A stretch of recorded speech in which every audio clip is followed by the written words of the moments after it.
はい、次今度はですね、第2部に移りたいと思います。第2部、商業出版の舞台裏ですね、本を書き世に出すには、これがもうまさにもう我々の、仕事の手の内をちょろっとお見せしましょうって話ですね。で、1番目が商業出版とは何か、本を出すための7ステップですね。7つのステップで本をまとめてみました。あと本を書くための3つのツール、これも簡単な本作りのツールを3つ作ってみました。あと本を書くのに大切なことっていうのを最後にまとめてみました。はい、商業出版とは何かですね。ちょっと面倒くさいですけど定義づけをしてみましたが、概説と出版社に、著者と著作物の価値を高める守る責任があると、制作の責任を全面的に出版社が負ってますと、これは商業出版の大きな特徴ですよね。あと、出版社が印刷費や営業費、制作費、印税などの原資を負担していると、ぶっちゃけ全部先に買ってるんですね。出版社が紙を買いました、営業マンに給料払ってますとか、インク代を買ってます、まあ全部先払いです。なんでまあ一種の胴元みたいな感じですね、出版社って。なんでその原資を回収する責任がありますね。なんでちゃんと本を売って材料費とかを回収しなくちゃいけないっていうのはあります。収益を出版社と、著者外部業者とでシェアするというのもありますね。で最後が出版社が制作や販売流通のリソースを持つ、こっちの話と絡んでますね。全部リソース持ってます。なんで誰でも出版社になって、俺明日から出版社やるぞって言って問屋さんとお付き合いして、じゃあこれ紀伊国屋書店に本を置いてくださいってのはできませんね。やっぱその昔から持っているリソースとかがあって初めて商業出版が成り立つってありますね。本を商業出版で成立させるにはどうしたらいいかという話です。世の中と読者にとって価値があり、かつ原価回収が見込める企画っていうのがですね、本を出す条件なんですよね。これ思いっきり編集者とか制作者の理論です。原価回収、つまりさっき申し上げた買った紙代とか営業費がこの本を出したことによって回収できるかっていうのはものすごい重要な企画として成立するかどうかの重要なファクターになりますね。とはいえ商業出版においては目に見えない価値と金銭的な価値が常に紐ついているんですよね。例えばこれは世の中に出しておいて価値があるんじゃないかとか、今海のものとも山のものともつかない企画だけれども出したら大変なブレイクが起こるんじゃないかっていう、いわゆるなんかインサイトみたいなものがですね、企画の起爆剤になる時もありますね。すごいやっぱりだから最近はなかなか業界が厳しいんでインサイトドリブンの企画っていうのは少なくなってきてますけれども、多かれ少なかれ商業出版の世界では見えない価値っていうのはものすごい評価するものがあります。あと次ですね、あと世の中と読者にとって価値があり、かつ利益が出る見込みが高い企画っていうのが商業出版として成り立つっていうことですね。だから難しいんですよね。みんなの価値と会社の価値ってなかなか合わないんですよね。会社の儲けばっかり追求してるとみんな買わなくなっちゃうし、じゃあみんなが欲しがる本ばっか作ってると会社が今度は損しちゃうとかですね、いろんなことが起こります。なのでここのバランスがものすごい難しい世界ですね、商業出版の世界は。で、この見込みが高ければ高いほど企画が通る確率は上がるということですね。一言で商業出版って商業って言ってるぐらいですから、ビジネスとして成り立つか成り立たないかというところですね。それは出版社にいる編集者とか経営者が判断する基準になっております。これはですね、皆さんも関心があるかもしれません、印税の話ですね。印税ってちょっとなんかね、幻想というかですね、ちょっと不思議な世界ですね。印税が多ければいい、少なければ悪いみたいな、なんか幻想みたいなのあるんですよね。印税率 5% よりも 10% の方がいいとかですね。で今出版社っていろんなスタイルで印税を設定してます。昔は印税率、文芸系だったら 10%、 実用系だったら 8% とかって固定で当たりました。そんで吸った分を全部お支払いするという形態でしたけれども、最近はこういう出版不況と言われたりとかですね、メディアがもう拡散しております。ウェブに行ったり、いろんな電子ブックに行ったりとかどんどん拡散しております。ゆえにこういうお支払いの形態もどんどん多様化してます。最近の印税のポイントっていうのは、吸った部数分の印税を前払いする印税方式と、売れた分のみお支払いする印税方式ってあるんですよね。つまり、本を3000部刷りました。でもお支払いする印税は最初の500部だけです。その後は売れた分だけの印税をお支払いするっていう、いわゆる歩合制みたいなものですね。そういうのがだんだん当たり前になってきているところもあります。でつまり印税って部数もありますけど定価もありますからね。部数かける定価のパーセントが印税ですので、だからぶっちゃけ言うと印税率が高かろうが手元に入る金額すごい低い場合ありますよね。印税率 10% やったって言っても実は500部分しか入りませんとかですね、売れた分しか入りませんっていうとすごい入る額少ないし、印税率 5% でもすった分全部お支払いするって言ったら結構いい額入ってきますよね。そこら辺は出版社とお話しする際とかに注意点になるので気にしていただきたいと思います。本を出すための7ステップ、企画書作成から原稿完成までをお話ししたいと思います。先ほども申し上げたように企画書っていうのは全てのインプットですよね。原稿完成っていうのはライターさんから見たアウトプットですよね。ライターさんの目から見たアウトプットです。編集者から見たインプットですよね。でステップ1、企画書を作ると。まず企画書を作りましょうと。もうこれいっぱい本とか出てて、どうやって企画書を作るのかといろいろノウハウが出てますけども、今回は商業出版に限って話させていただきたいと思います。まず1番目、署名、課題でもいいので署名つけましょうと。すぐに1日で分かるExcel、ワード入門とかね、そういうありますね。あとできるなんとかシリーズとかですね。あと奇跡のなんとかの魔法とかですね。いろんなタイトルあります。それは自分でイメージしたものをつけてみましょう。あとは企画概要ですね。アウトラインとかコンセプト、これも重要ですね。やっぱ本ってコンセプトありきです。どんなものを作りたいとかっていうのを全部企画意図をヘッダーに書いてください。で次ですね。次あと対象読者、年齢層、職業、ペルソナっていうのを作っていきましょう。あと本当どんな顔形してるのかとかですね、どんな服着てるのかとかですね、イラストとかに書き出して出すぐらい対象読者を全部洗い出してください。ほんでその読者がその本を買ってどんなハッピーになってるかとかですね、どんな気持ちになってるのかっていうのを全部もうシミュレーションしてみてください。そのぐらいあると自然と目次とか出てきますよね。なんでこのペルソナ洗い出しっていうのはものすごい重要です。で本もできたら何人かでワーキンググループには作って書くっていうのであれば、もう徹底的にブレストしてここら辺を洗い出して本を作っていくとなかなか面白いものができますね。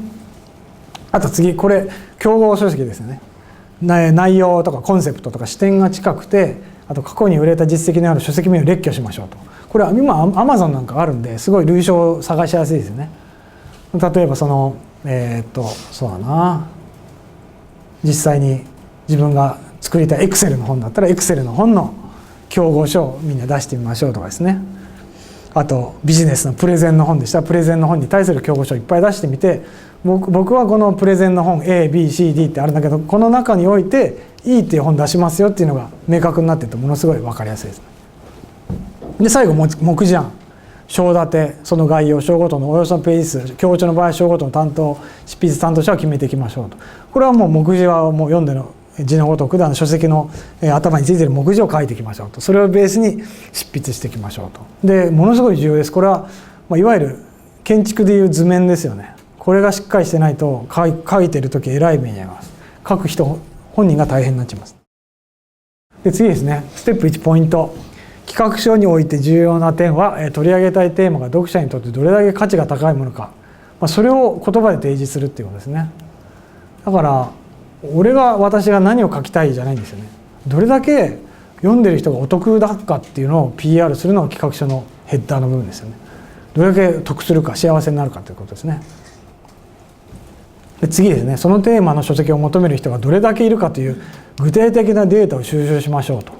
市場調査や SNS などで対象となる読者の数が見えるデータや類書の重版回数とか Amazon でその順位などをできるだけ多く調べて企画書に盛り込むと。例えばですね、でもこんなのもいいですよね。自分は Facebook で僕が持っている Facebook のページでいいね2万ありますって、それだけでも僕のファンはこんなにいるんだよっていう PR になりますよね。あとやっぱりTwitter のフォローの数とかリツイートの数とかっていうのも結構世の中の関心度の高さの指標になりますよね。昔はネットの数字っていうのはあんまり信用されてませんでしたけど、今はもう出版社もマーケティングの会社も広告代理でもみんな使ってますよね。で最後3番目、次にそのテーマによってなぜこの企画が書店で他の本の中から読者に選ばれるのかという切り口で企画書においてコンセプトと目次案として明文化するということですね。これがですね重要ですよね。商業出版の重要な点はお金を回収するっていうのもありましたけども、選ばれるっていうのなんですよね。みんな書店に来たお客さん本選んでんですよね。この本いいかあの本いいかって、こっちにしようかね、立ち読みしてポンと置いてこっち買う。Amazon なんかもうリコメンドが出てきますね、いっぱい下に。おすすめの商品って。その中みんな選んでますよね。もうまさに選ばれ文化なんですよ、商業出版って。なんで選ばれるっていうのは意識しましょうって話ですね。なんで面接行って面接でどうやって受かるのかっていうのを気にしながら就職とか転職の面接皆さんした経験あると思うんですけど、その心理に近いんじゃないかと思いますね。それが企画書にも反映されます。ステップ2、企画書を提出する。プロの編集者に送ってみよう。企画持ち込みを受け付けている出版社に送ってみよう。その反応はとあります。ここがやっぱ重要ですね。コネないんじゃないかとかね。あと持ち込みを受け付けている出版社どこにあんのよって教えてくださいって。いや僕も分かりません。ただ今インターネットありますから、持ち込み不可ですよって言ってないところ以外は大丈夫だと思いますね。言ってるところ以外は大丈夫だと思います。あとプロの編集者に送ってみよう。僕は普通に持ち込みの IT の企画書とか見ます。ただそれを本にするかどうかは僕は判断しますけど、みんな編集者そうですね。それこそ編集者も原稿をいつも欲しいです。ただし売れる原稿ですけどね。売れる原稿がもらうためにはなるべくいっぱい多くの原稿に触れて、吟味したいっていうのはどの編集者も出版社も持ってます。ただし、混乱しちゃったりとか収集つかなくなっちゃうんでうち禁止っていうところがありますね。具体的な話ですね。これ次、文芸系の出版社では持ち込みの窓口がない場合がほとんどです。文芸大賞っていうのはあれなんですよ、原稿の持ち込みの窓口なんですよね。大手の新潮さんとか講談社さんとか文春さんはみんな文芸やってますよね、窓口。なんでうちは文芸賞ないですけど、ないから逆に普通に編集部によって受け付けてないところもありますけども、大体受け付けてるところが多いですね。なんで逆に言うと文芸賞の窓口ないですね。あとこれか、出版社の業務に支障が出ないよう社会人として常識的な対応を会社に急に押しかけたり電話をかけまくるなどは控えると、そういうアプローチで出版社とか編集者に近づいていきましょうというのはすごい重要だと思います。これ原稿の持ち込みのアプローチの仕方ですよね。昔は本当持ち込みっていうとなんかっていうふうに見る出版社があったりとか編集者がいたりしましたけども、今はそういうことはあんまないと思いますね。あと3番目、メールや郵便での連絡が好ましいと。もし持ち込まれるんであればメールとか郵便で一方的に送るのがいいと思いますね。送ってどうでしたか大丈夫でしたかとか、あんまりやるとちょっとってなっちゃうかもしれないですね。で企画内容をブログや電子書籍で展開してネット上での実績を積み上げ、出版社編集者に書籍展開を持ちかけるという方法もありますと。ネット上での実績の高さに比例して書籍化される確率は高まりますと。これは結構ポイント高いですよね。一回電子の世界で実績作っちゃうんですよね。そうすると逆に編集者から声かかってきますよね。例えば人気ブログとかアルファブロガーの企画でもブログの中でもちょっと書籍化しやすいブログとしにくいブログってあるんですけども、編集者が見てこれしやすいんじゃないかと思ったら逆に何にもしないでもメール来ますよね。これ本にしないかっていう、そういう話はいくつか聞いたことありますね。あとブログの思想をベースに書籍に展開しましょうという持ちかけが来る場合もあるし、なければ自分で編集者にこういう本ができるんじゃないかっていう、これだけアクセス数があるブログなんだけど、これだけ販売実績がある電子書籍なんだけどっていうアプローチの仕方がありますね。でステップ3、執筆のスタイルを決めますと。先ほど申し上げたように本って結構今強調増えてますね。なんでかっていうと今技術要素とかなんていうんですか、知識の要素がものすごい多様化してますね。マーケティングとかビジネスにおいてもものすごい増えてますよね。なんていうんですかね、知識ドメインがものすごい増えてると。故に2から5人の強調もあるということです。でステップ3のポイントはですね、強調の場合必ず取りまとめ役が1人必要。必ずと言ってますけど原則ですよね。本作る場合、例えば5章立ての本だったら5人で章ずつに書いて作る本っていうのもあります。その場合は取りまとめが編集が取りまとめをやるっていう場合もありますね。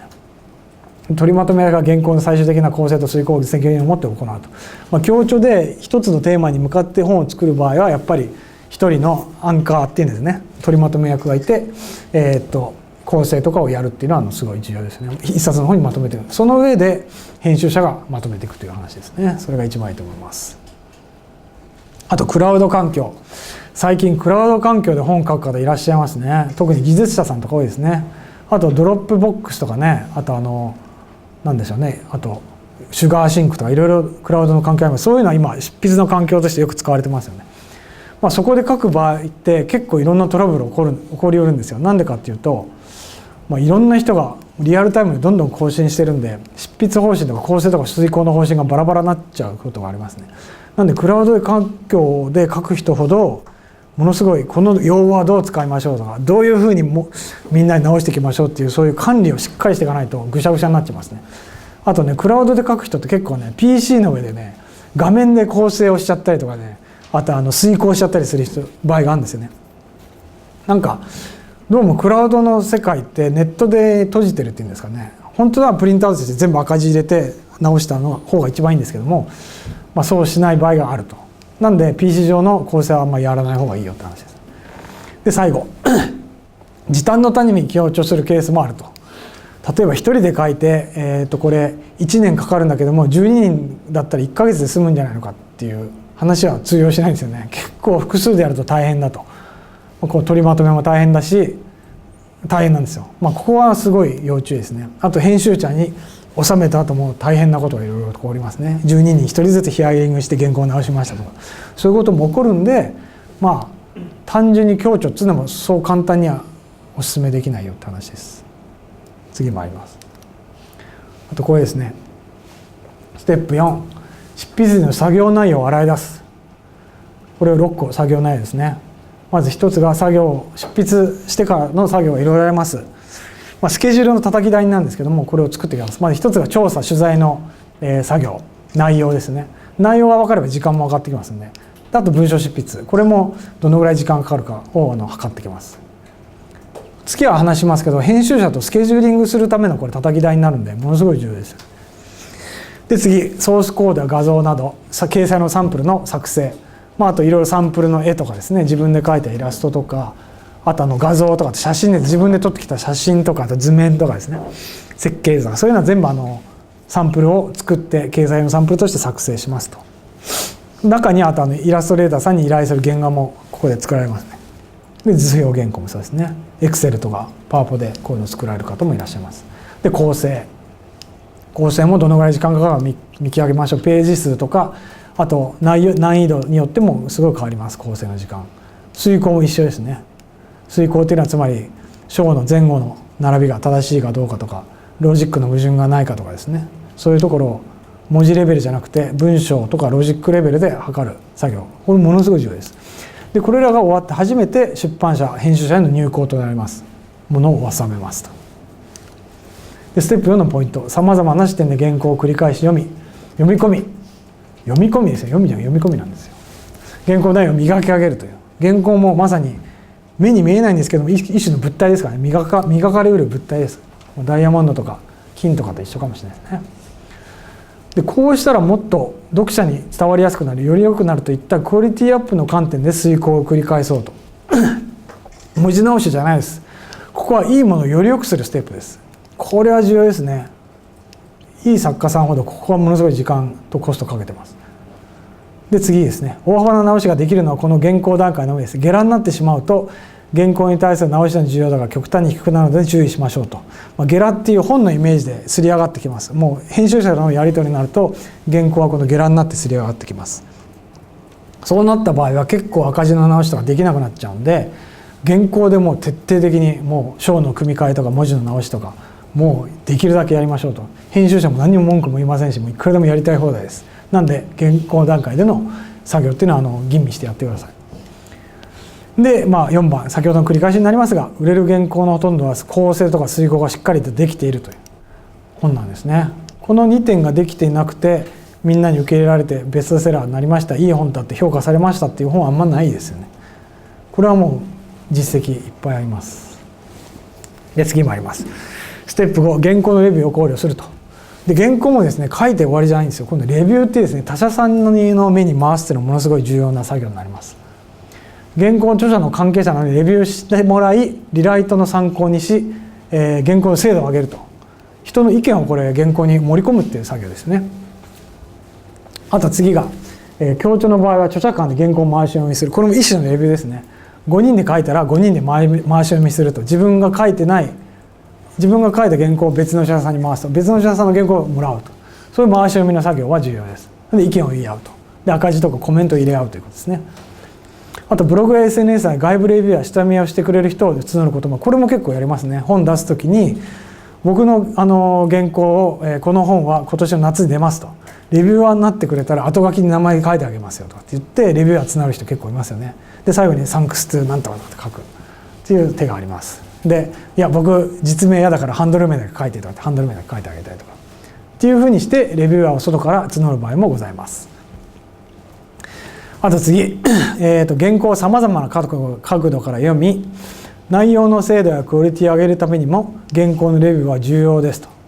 さっきからしつこく言ってますけど、やっぱり人の目が入った原稿っていうのはものすごい編集者が見て分かります。クオリティがもうぐんと上がってますね。一人でさらっと書いて「はい出来上がりました」っていう原稿はものすごい低いのは分かります。もう文字が誤字脱字のレベルじゃないです。もう視点のレベルで全然違いますね。ステップ5ポイント。レビューが多いとやり取りに苦労が増える。人数と人生には要注意。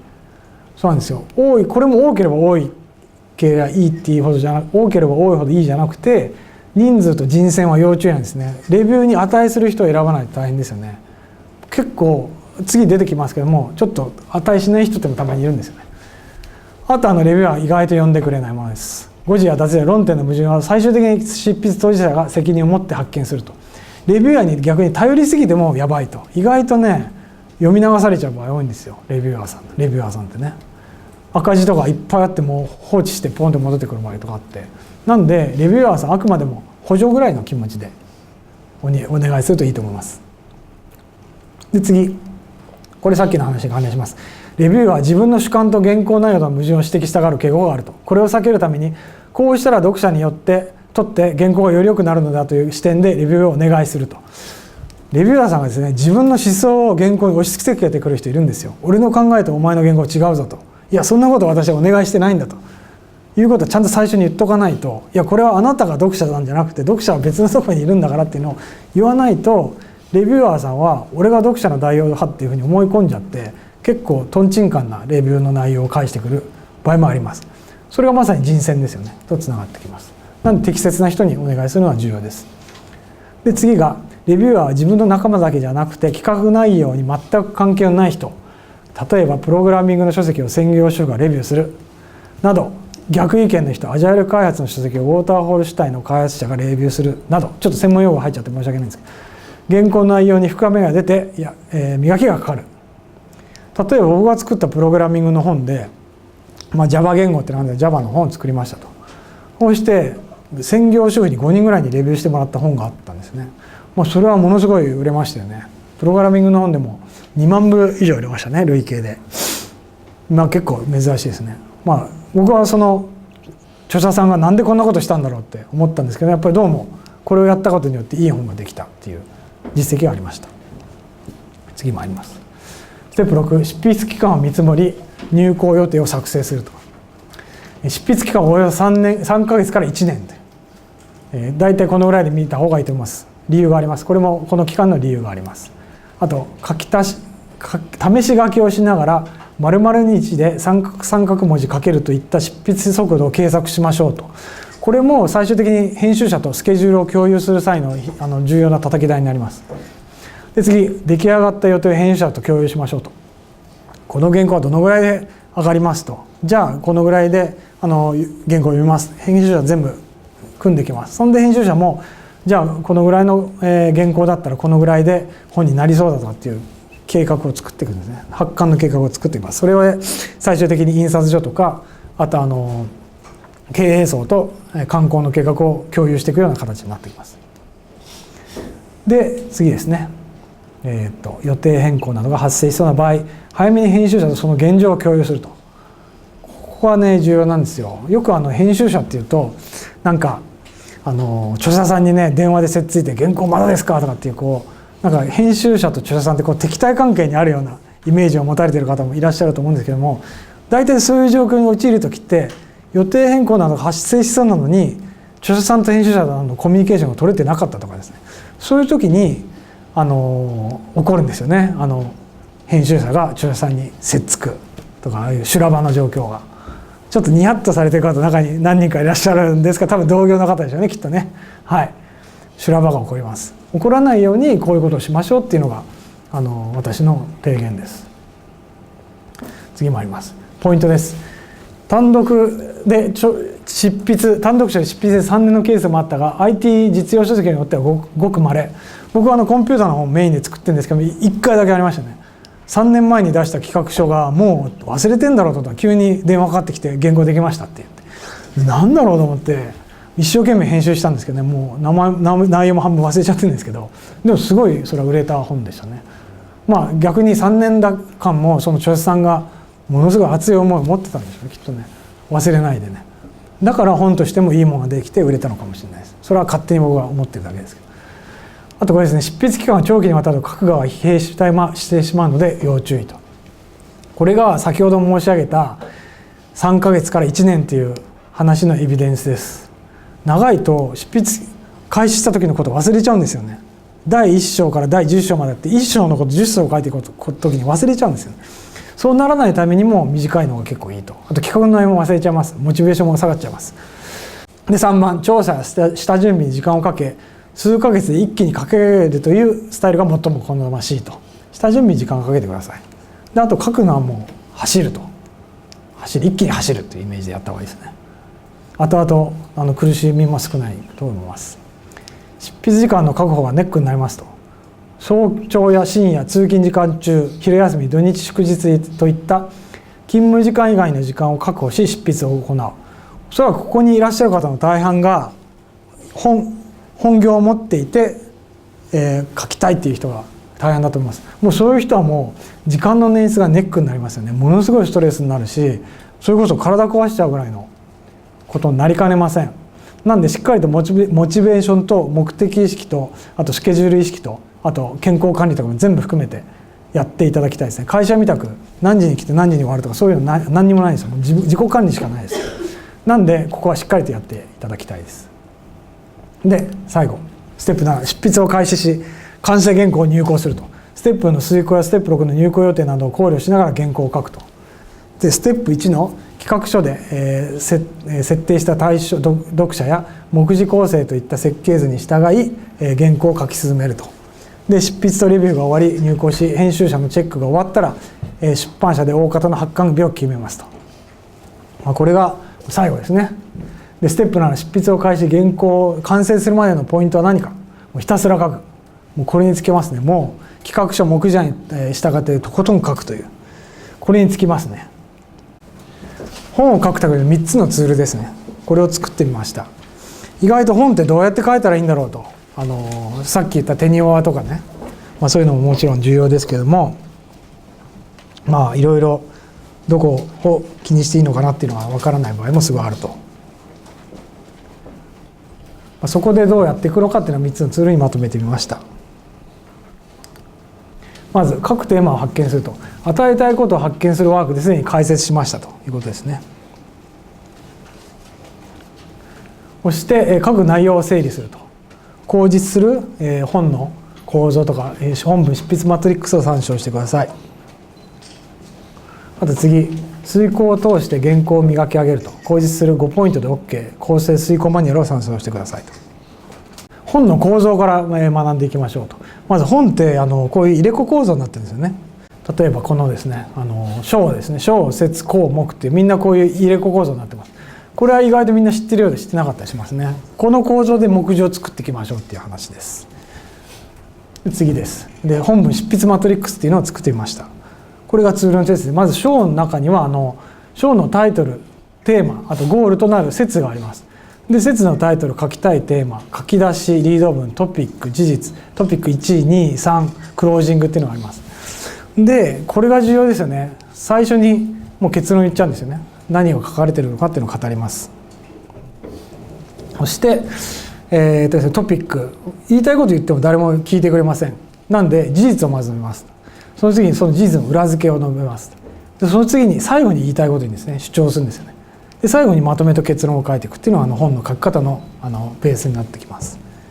で本文執筆まとめ使用例ですね。第1章、書きたいテーマ、例えばまたこれちょっと専門的な話なんだけど HTML ファイルを作成するというテーマがありましたら第1章、で説のゴール、説のテーマですね。 HTML の基本、リード文、 HTML ファイルを作成しブラウザで表示させましょうと。